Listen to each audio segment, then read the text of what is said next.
Okay, so we're going to be making some ski wax today, and we're headed to one of my favorite stores. So this recipe is super simple. It only has 3 ingredients.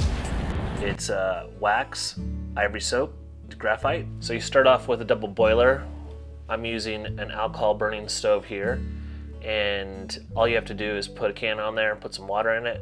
I'm using a big giant beer can as the second boiler, and you notice I put some wax in there. I'm grinding off some Ivory Soap. Works best if you grate it. Graphite, a full pack of graphite, it's like 0.3 ounces for about $2.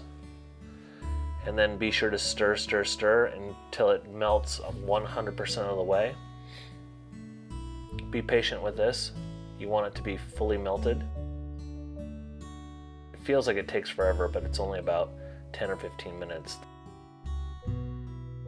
Then I'm using a silicone mold to pour the wax in, and after about a half an hour, the little wax molds have dried.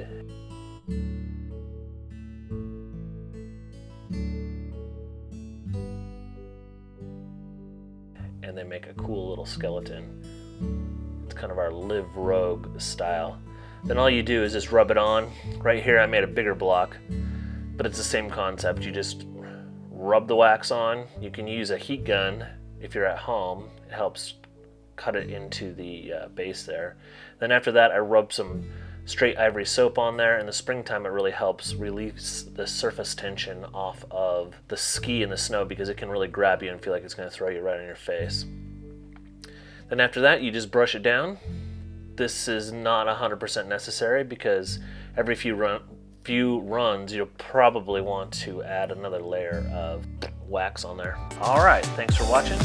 If you're new to our channel, be sure to subscribe, and we'll catch you next time.